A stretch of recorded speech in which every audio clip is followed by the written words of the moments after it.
spot. And the crucial Odin pick before the secondary ban phase, where it could have been banned away, I think was the key moment in this draft for Mousesports, being able to really identify the weaknesses that SK Gaming had and exploited it from the beginning. And SK Gaming could have covered it by picking up that Phantom at level 1, but by the time they got it at level 12, it was just too late. Definitely think HalfDevil kicking himself a little bit for not going for that Phantom at level 1. That's the character that you can expect to actually be able to get away with something like Phantom at level 1. Nox can use that dash to sit inside whatever target she needs to buy herself some time. Maybe you don't need that shell quite as much. It's already in the past, though, as SK now have to look forward and how they can try and bounce back here against Mousesports. This time around, SK in that first pick position, just like last game. We'll see if they want to go for that Baron right off the bat again, because Ducky played it and did okay with it, but it wasn't too scary, I think, if you're Mousesports. It didn't really have the oomph that was required of it. I think that in that solo lane matchup, he had an easy time, or on the side of Mouse, Nika had an easy time just being able to transition, I think, in some of these team fights and, you know, get those plucks necessary. Exactly. Ratatoskr again banned by Mouse. It looks like the same bans to me, so Baron open yet again. Now Athena is open as well, should either team want her, but SK went for Baron, and that's what they'll do once more. Mouse, if my memory serves, went for the Sobek. And then what did they pick alongside that Sobek? Raijin. Right, they went Sobek Raijin. I thought it was going to be the Sobek Athena in game number 1, having two great crowd control gods, but instead wanting to really put BigManTingz in the most comfortable position. It's clear and evident now that Mousesports heavily prioritizing this Raijin, making sure that BigManTingz gets the damage and the safety he needs. Look, man, if you're going to go 8-0-6 every game and have top player damage, pick whatever you want in the mid lane. You could be picking, I don't know, like the AMC mid every game if you're going to have that kind of score line. Specifically one that has as much control and safety as Raijin. I think it's a wonderful selection for Mousesports. And now SK is going to go towards that Athena, god that gets prioritized heavily. Now you go with Athena Serqet. This is already looking much better for SK this time around. Much more cookie cutter, standard, and safe specifically. Get that global pressure from the Athena. It's going to be hard now in the side lane, I think, for Nika to survive against Baron. That's going to be trying to spam those abilities. All you need is just that one Athena Serqet combo gank, and Nika's going to be in a rough spot. But look at what Mouse go for here. They, indeed, this time around, go for the Nox. So this makes it very difficult for that Athena to initiate particularly well during these team fights. As soon as that Athena's dashing in, it's going to be a trouble puddle underneath and kill her, or the Serqet is going to have a tough time into this Nox. Very true. Either the trouble puddle or just a tail flip away by the Sobek. Sure. I think that both of these gods are going to be important in terms of disrupting the primary engage out of SK. Agni banned by SK. That was a pick that Lawbster used in the last game, but not going to this game, nor the Giannis. So Agni and Giannis banned from a team that already has Raijin and Nox selected. Those are jungle bans, aren't they? Those have got to be for Cherryo, who played Giannis jungle earlier on the season. That's very true. He does like his Giannis's. It's important to try to avoid a lot of that, you know, but mobility. Again, that would make them 4 magical. You want that if you're SK. That's like best case scenario is that they go something like Giannis or Agni jungle, isn't it? That's true. You still have Changa available. You can go for more healers if you really wanted to. You can pick up the Ra for yourself, but instead going for double Hunter. So Cupid and Cupid. Interesting. So Cupid, a pick that we don't see a whole lot of, and when you do see it, start looking for dashes or leaps on the enemy team, because that's why you'll see it. And it fits the bill in this spot. Every member of Mousesports, including this final pick, Bakasura, relies on a mobility option to get in and out of danger. So Fields of Love is going to be good, but I don't know. You don't see Cupid pick that often for a reason. No, not at all. But Bakasura Ultimate is going to be so important in applying their own kind of triple as well. And I was thinking maybe you can go Artio jungle here, but Bakasura makes a lot of sense as well. Let's see who will win, SK or Mouse. Make sure you get your vote in the mixer poll. Are you a believer in the Cupid, which for my money will be in the mid lane? Cupid mid is kind of a tried and true sort of thing, at least for some players. Mace to the face, the first one that comes to mind for me. But it could be on her in the mid lane. I don't see why not. Can punish you pretty well in those 1v1s. Cupid can as well with that Heart Bomb, and Heart Bomb is big damage off Athena taunt. So there are some things that work here, I think, for this Cupid selection. And then you also have to deal with the fact that you're playing Cupid, and he's Cupid. I think you gotta realize, who are you rather face in the dual lane? Would you rather be with the Cupid Athena or the Anhur Athena? And personally, I like the Cupid Athena combo a little bit more. I don't disagree with you there. I think that could prove fruitful for the SK boys. Let's see if they're eating that fruit or if Mousesports waltzing away to a 2-0 victory. It's Funch, and it's Taco. All right, let's get it on. At least if you're a Cupid fan, Funballer going to be taking it over to the duo lane to pair with HalfDevil, the support Baron. So really, no one knew what SK Gaming was going to be doing. Is Ducky going over the solo lane, HalfDevil playing the Baron support, Lawbster taking the Anhur mid, Taco. I mean, this SK Gaming roster or draft really, they're trying to throw Mousesports for a loop, but it really feels like to me that they want to win this game early to mid. Well, see, Finch, here's the key word, though. You said SK want to throw Mouse for a loop, and then somehow we ended up with Cherryo on Bakasura. Yeah. They're feeling very good about I think that. that's more a curveball than anything else. In this that's game. not a Guardian. What are you doing, Cherryo? You can't taunt with that. But Cherryo is certainly capable of playing this Bakasura to a high level, and a lot of great control from Mousesports to really facilitate that. BigManTingz giving Raijin one more try after his great game.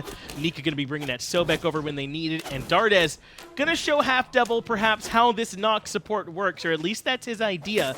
SK Gaming, I feel like, have a better draft than last time, so certainly can make it work, but we'll get a chance to see once all of these picks are actually in practice, as Faeles already a little bit of experience out in front of Cherryo, just from faster clear, it seems. Faeles and Lawbster certainly off to a little bit of a better start, though, but things are still pretty early on here. Faeles with a nice little Cobra's kiss there onto Cherryo, pulls him in, but no real follow-up just yet.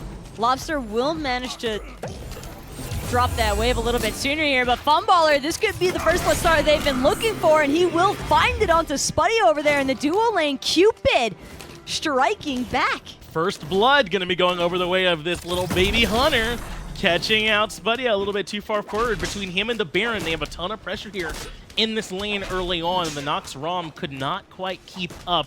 It looks like the beads did have to come out from Funballer, so I think they were relying on some control to help save them, but he just broke right through that, got the sprint out from Dardez, and were able to set up that first blood.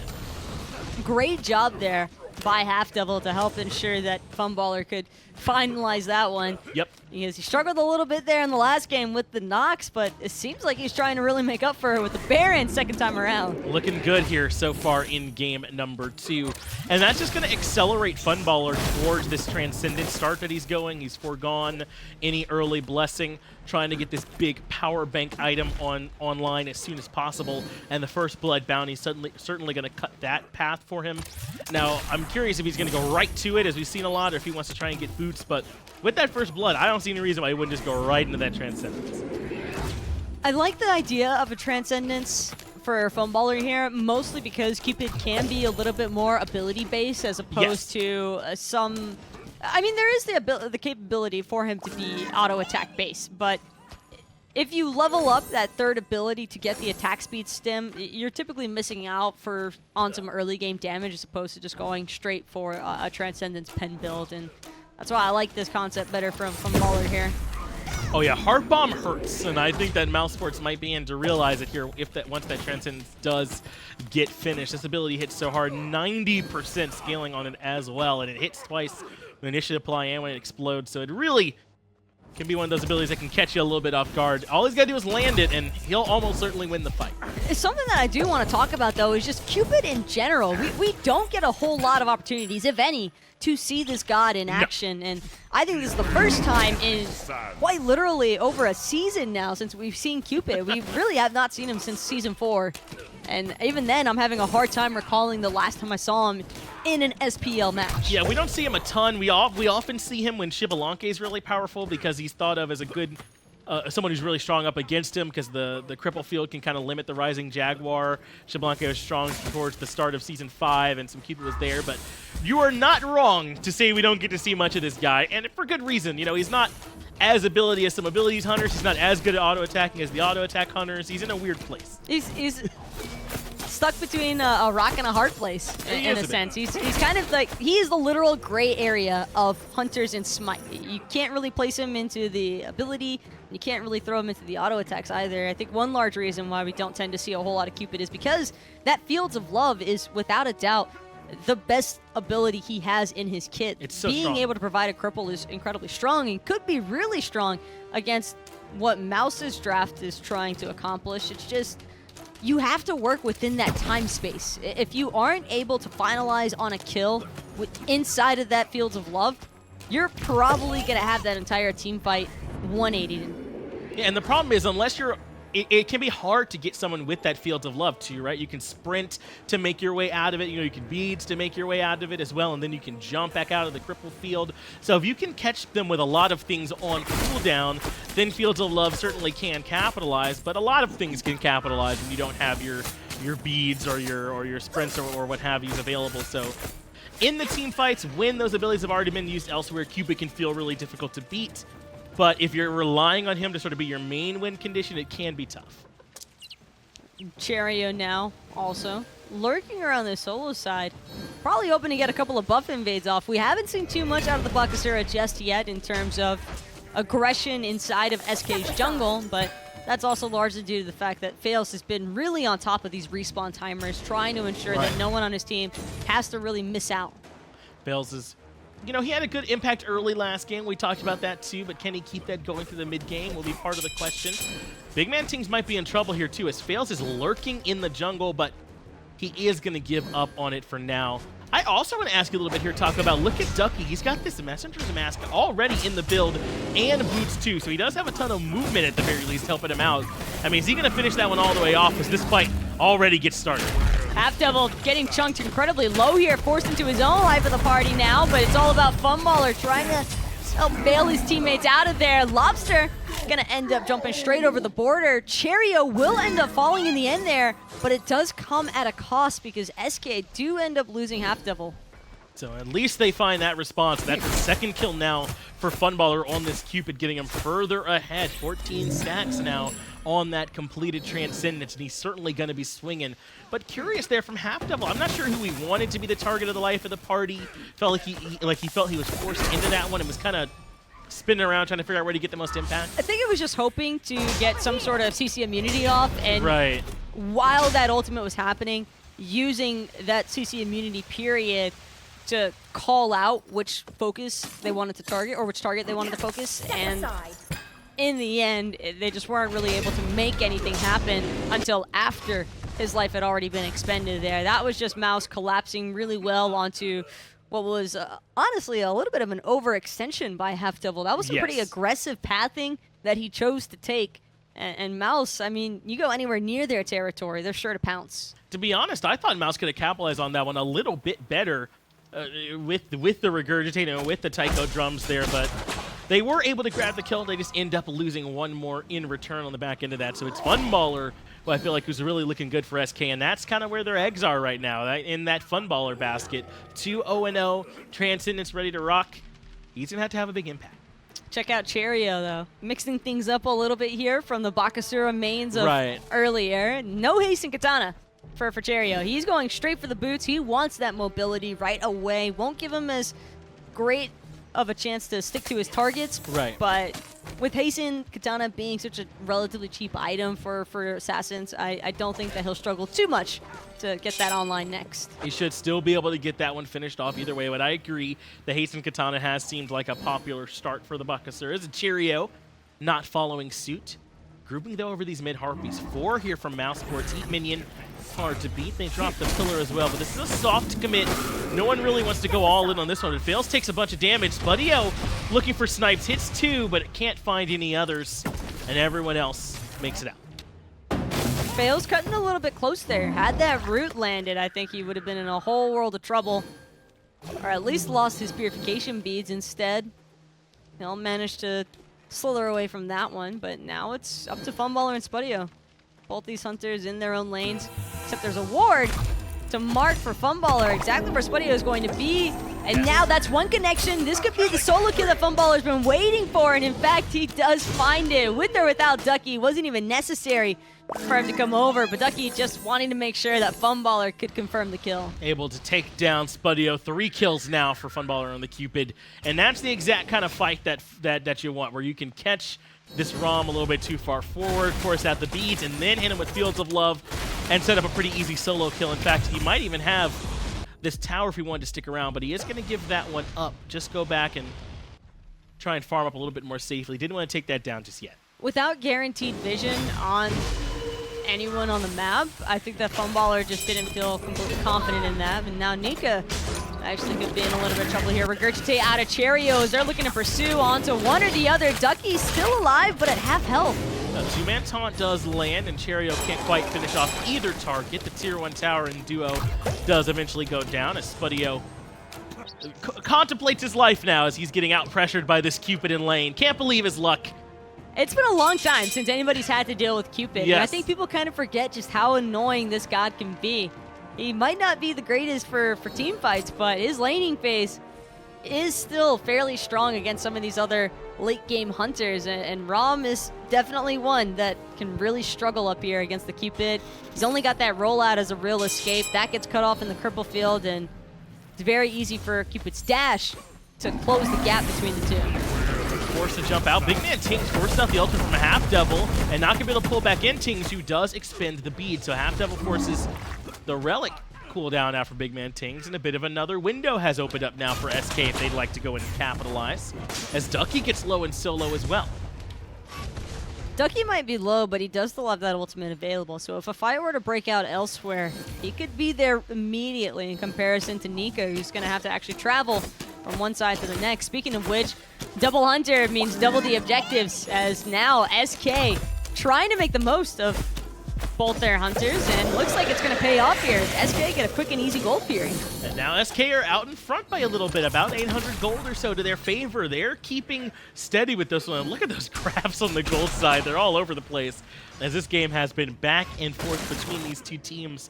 But they're well matched. You know, we always talk about this. SK Gaming, it feels like they've got the talent. Can they just go close out a set? Mousesports look like they're trying to break into that top 4 area as well all the time. So whenever these two teams clash, you can always expect a good set. But whoever comes out on top, I think it's still going to set a certain standard as far as where the gap is really met between the top end and the lower end, and neither of these teams really willing to, or not wanting to admit pretty much that they're going to be the ones in that lower half. I mean, everybody wants to be the best, and with Europe just getting more and more competitive as time goes by, it's definitely not an easy task. But still, SK Gaming are relatively close here to Mousesports, Taco. I mean, and the grass definitely showed that, but Funballer's 3-0, but not that far out in front of Spudio, who is near the bottom of the net worth chart, so that is a nice lead for him. But even that's only about 900 gold. So it's not as if Mousesports are too far behind at all. This is still very close. Pyromancer, though, being looked at by Mouse, they're trying to find some more objectives. And I like this objective mindset that they seem to be pursuing. Lawbster's Pillar going to end up cutting off his own impale, so Nika won't have to absorb the damage out of that one. But with Lawbster being at half health from having initially pulled the Pyromancer, they do need to be careful here. Mouse were pushing in as though they wanted to give chase, but thinking better of it because they remember, SK didn't take the Pyromancer, we can. Now it's Mousesports are going to take a look at it. Ducky does get plucked right back in and deleted. Spudio gets kill credit. Tycho drums from BigManTingz just to give him a little bit of music in the background as now they look towards Pyro. Funballer, though, wants Cherryo on the left-hand side. Can't quite confirm him now. Regurgitate means the turnaround's on, and BigManTingz gets a kill as well. Just a little bit too aggressive out of Funballer. Now HalfDevil's in a whole world of trouble. Lawbster trying to buy him some time, but they're just getting clogged up inside of this choke point. Oh, no. Mousesports just looking to run them all down. HalfDevil barely still alive, getting plucked back into Spudio. Just a quick and easy alley-oop to his hunter. And what looked like an okay contest for SK just completely split wide open there from Mouse, and it all starts off with Funballer dashing in aggressively onto Cherryo. That is a problem for them. I feel like the real start is Nika being able to find that pluck on the right-hand side by the Pyromancer, but you're 100% right. Even if Nika finds that pluck, the real problem is that Funballer takes the 1v1 and loses it, and that ends up coming out really in favor of Mousesports. They grab the Pyromancer and 4 kills.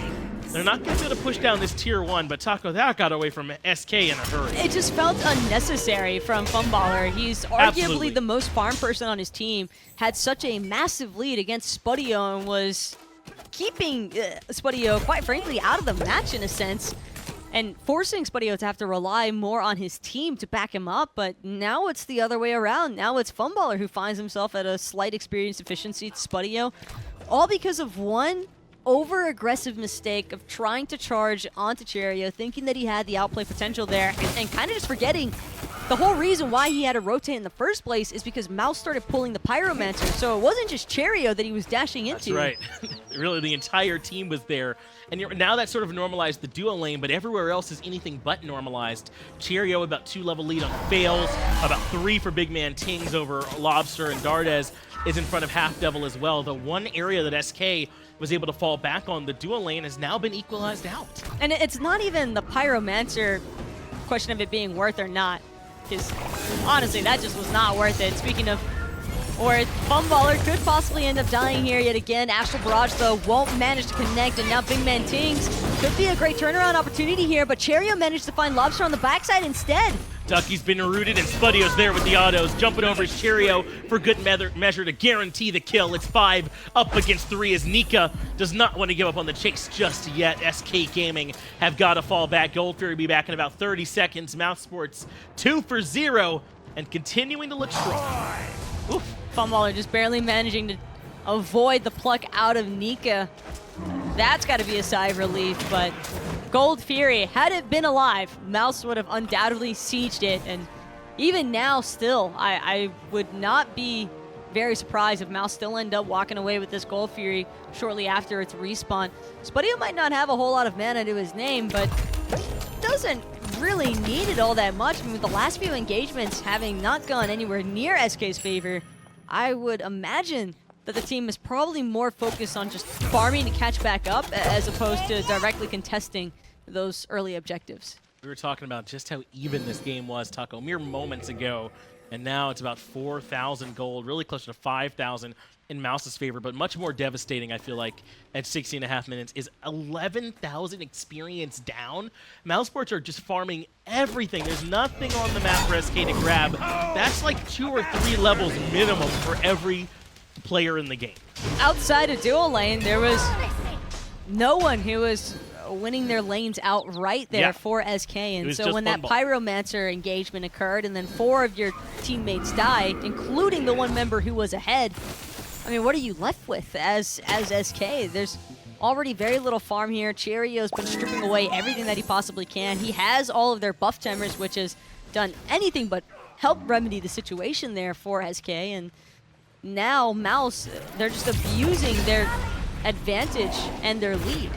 And Cherryo, that is his ultimate on cooldown, but he picked up the Witchblade in response to the double hunters. We'll talk about in a moment as Nika does get taunted back in, but HalfDevil takes half his HP, and the life of the party is canceled immediately by Nika. Cherryo rotates in on the backside. Lawbster will be the target, and Cherryo chews him down. Ducky wants to try and keep the fight up, but on the backside, Faeles, has nowhere to go. Nika plugs him back in and finds another kill. But just look at how split apart this engagement is from SK. They've got 2 members on the front, 3 members hiding underneath their T2 tower, and Mouse, they're just barreling right on down the mid lane. They don't even care about the 3 standing members from SK because they're trying to take this tower anyway. Cherryo on the backside. This time he wants Funballer. Butcher Blades is putting in the work, sharpening the knives. He's going to jump in a little bit further. Got to be careful as the tier 2 tower comes down.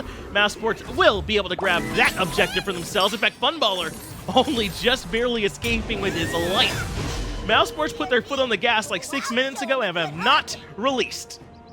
And SK kind of just keep playing into it, in a sense. They keep challenging these initiations out of Mouse.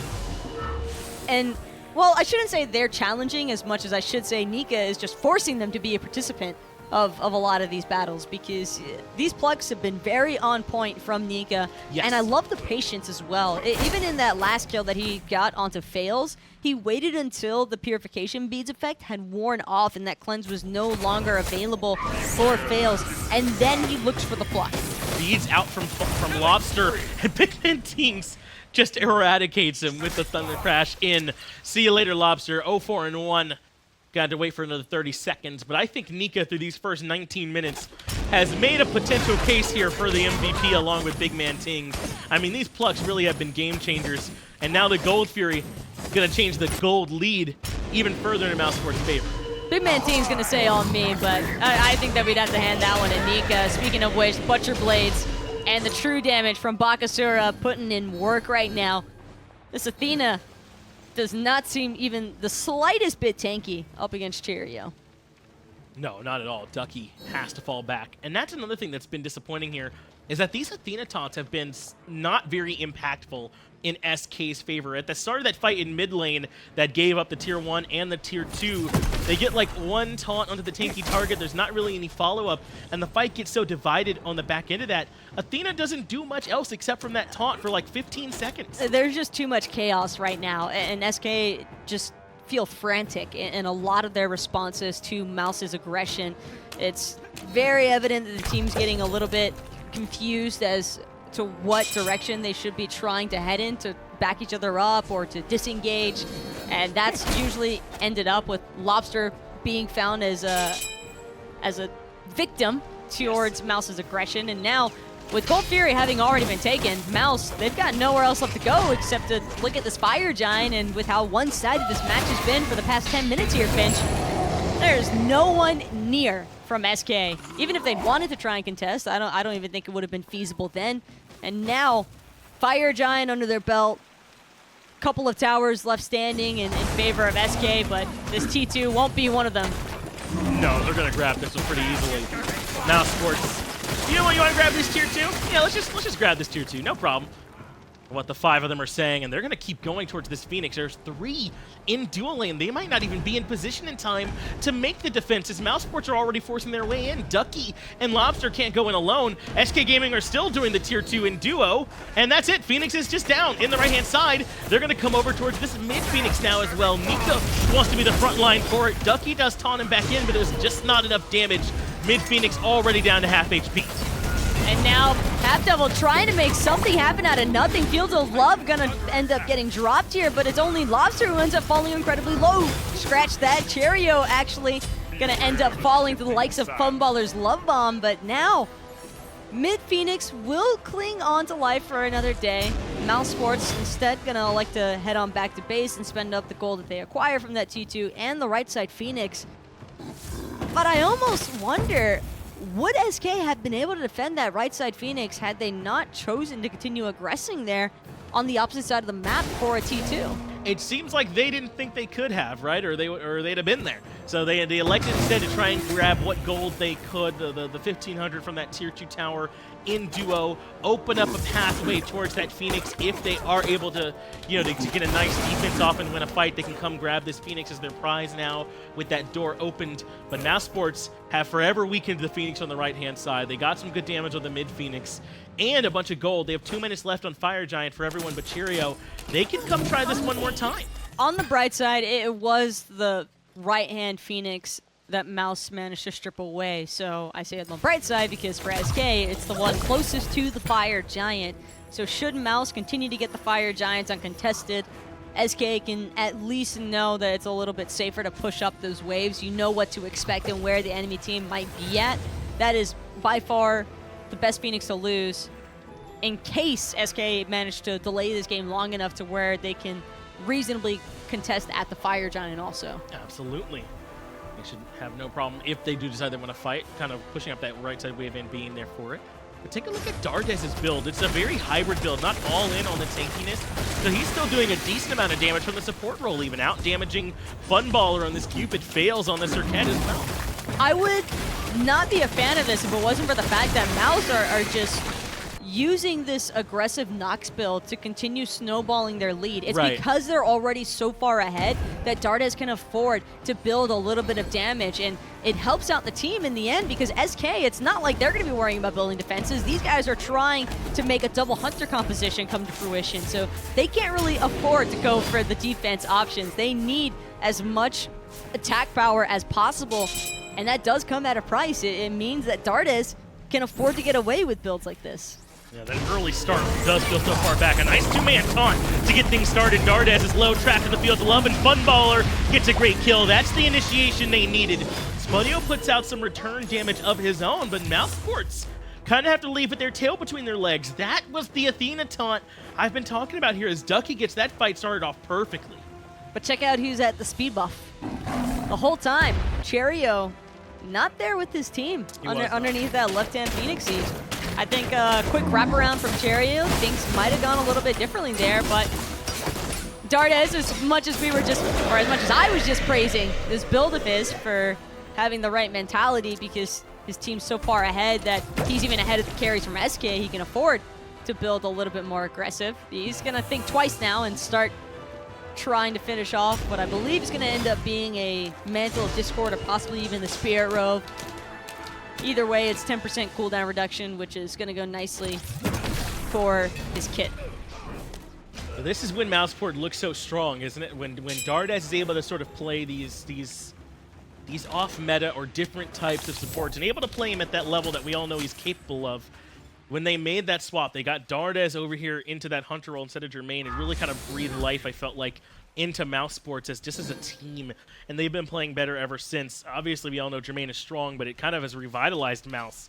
Dardez has been able to play a little bit more freely. So is Cherryo. Spudio has been holding his own up against some of the best hunters in Europe. And now we're able to see Mousesports have games like this where, even though the game started slow, they've looked dominant since like the 14-minute mark. Mouse with their second Fire Giant of the match, only 25.5 minutes and climbing. And they just took that first one so early on, Finch. You almost forget how early on this match actually is at. If SK can manage to delay this a little bit, we might have a game on our hands, Finch, because this is a solid follow-up composition for Ducky's taunts. We've already seen this work out fairly well for the team. It's just they need to continuously make sure that they are applying damage when Ducky lands those big taunts. And they have a chance. BigManTingz still doesn't have bead for 25 more seconds, but SK couldn't even get into defensive position. That right side Phoenix is too weak. Let's try this again on a full health Phoenix and try and push back Mousesports. But by that time, BigManTingz might have those beads available. Another 10 seconds and he'll be just that much safer up against Ducky's initiations to these fights. But it does feel like they're kind of living or dying by it. Cherryo trying to be a little bit sneaky here, but it's not going to pan out. Nika, however, is taking up a whole lot of damage from this mid-hand Phoenix. Actually falling underneath 40% now, but Ducky's just a little bit too far ahead of his tower line. That's going to be Spudio up into the air. Shell's going to buy him a little bit of time here, as well as the heal from the Cupid hearts. So the final snipe not going to land, and that means that Ducky will just barely make it back out, but Shell and Sprint had to be expended for the defense. Fields of Love is going to catch all four and get off very good damage, but Spudio and Tycho Drums rip through the team fight. They find 2 quick kills. A double now for Spudio as he removes Ducky from the map as well. HalfDevil now in a little bit of trouble. Cherryo going to stick on him. They've got the silence as well. One more kill for Mousesports as they put an end to game 2 and take the set.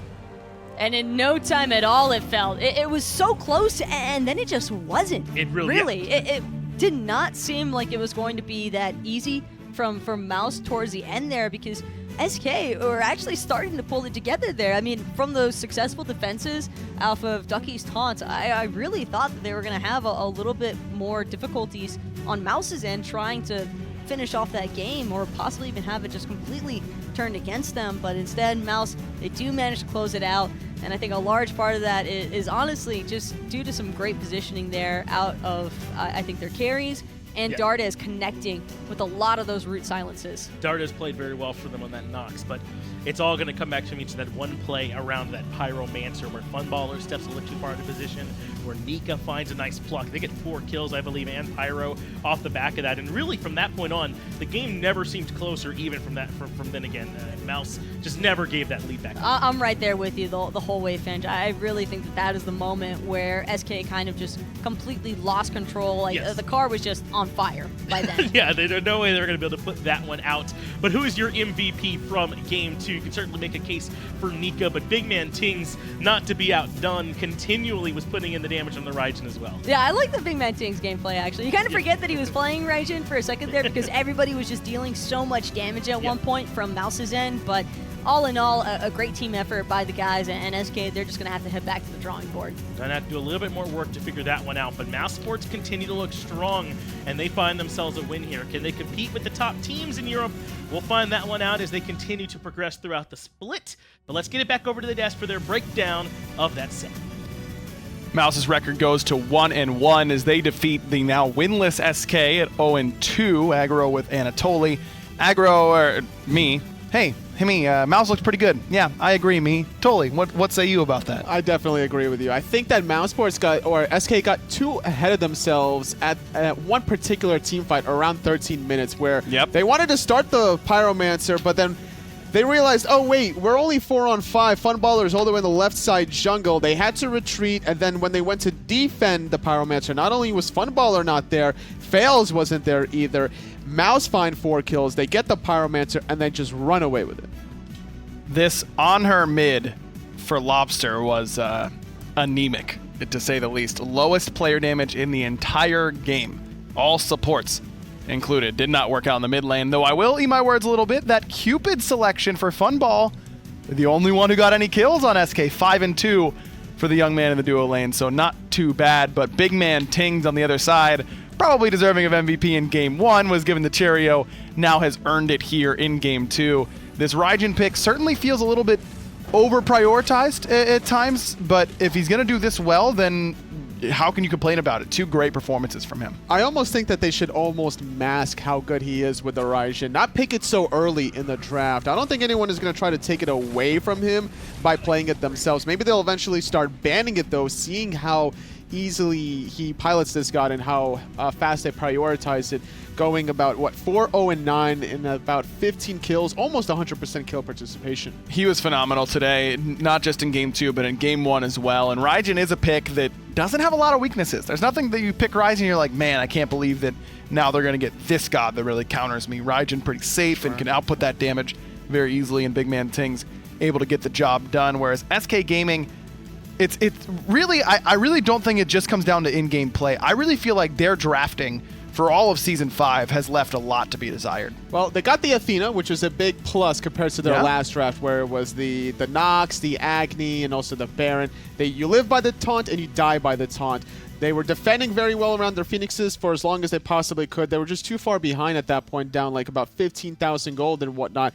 And that one specific team fight, about 4 minutes after that failed Pyromancer, where there was a taunt engage in the mid lane, but everyone was just too far away to follow up. And I think SK Gaming, they need to clean that up if they want to start finding these clean engagements and start winning games. SK, a lot of work to do if they want to bounce back and get a better seed than 6th going into the HRX qualifiers. But we'll wait and see. There's still plenty of Smite left to be played in the fall split. But through 2 weeks, here are your standings. Well, at least one week and then 1 day of SPL play here on Tuesday, with Dignitas still sitting up on top, 3-0 and +6. They have not dropped a single game yet. Tomorrow we'll get a chance to see some NA teams, E United sitting at 2-0 and CLG also sitting at 1-0 so far. And here is that schedule, as both of those teams will play tomorrow. E United up against the Maskless Trifecta, and Splice versus CLG, which is a big game. So is Luminosity Space Station. LG looking pretty good so far. We'll see what they can do on those days. But speaking of today, I'm really surprised about how dominant Energy looked up against Obey Alliance. They finally find a set victory, not only for the fall split, but also finally against Obey Alliance. If you're just tuning in, you're kind of getting accustomed to the fall split. Here's our schedule, what you can expect to see. This week, we didn't have a broadcast yesterday because of Labor Day, but this week, what you can expect to see is the Smite Global Series tomorrow at 11 a.m. You'll be checking out Brazil and their region, followed by that SPL in North America. Then on Thursday and Friday, it'll be European SML and North American SML in conjunction with one another. Again, 11 a.m. for Minor League, Europe, and NA, Thursday, Friday, respectively. And then SPL on those same days, starting at 3 p.m. That does it here from the desk overall, but there's still some things that we got to get to. Don't forget, HRX is coming up. That's what we keep talking about. You got to get your seating. You got to get all this. You know, you got to play better. All you have to do at home is go to hi-rezexpo.com November 16th through the 18th. It's going to be the biggest event of the year. DreamHack Atlanta, Smite World Championship, Smite Console World Championship, a lot of Paladin stuff as well. And there'll be lots of other games to check out. DreamHack, always a good time. So make sure you get involved where you can. Plus, Tully, I don't know if you heard this, but Finch is going to be giving out gifts to everyone who attends. What is he giving away? You know what? Changes on the day. Can't really nail him down on what he's going to give away. A couple weeks ago, it was a dab. Maybe some sort of monologue that he's going to deliver, but it's going to be fun. I can tell you that much. We also have an exciting thing to share with you guys. Account linking with Mixer. You guys have been asking for this since we moved over to Mixer exclusively, and you've been last year. All I saw, Tully, on the subreddit, everything was give me SPL Bologna. Well, now all you got to do is link your account with Mixer, and you will receive that Smite Bologna skin, and you'll continue to earn rewards without having to put in those codes. Though Avrin told me that she still wants you to ask for codes in chat, but only tag Taco whenever she's in the chat. I'm Not sure. Ovryn. That's what she told me. Oh, you sure? Yeah. What are you saying? I'm saying that that's probably not true. I think Auburn doesn't want any part of that kind of action. But No, that's why she's telling you to tag Taco in it. Oh, okay. Yeah, But tag in Taco theory, for they're going to shows. tag Auburn at the end of the day because they're kind No, of like don't the, do that. They're like the seagulls. Yeah, from Finding Nemo. Yeah. Which is not as sad as Up, for the record. Just in case you were confused, because some of us here on the Smite casting team apparently are confused about that. Thank you, John Finch. Thanks for watching, everybody. It was an awesome Tuesday. Way to kick off week 2 of the SPL. We'll be back tomorrow at 11 a.m., so you can go ahead and peach it.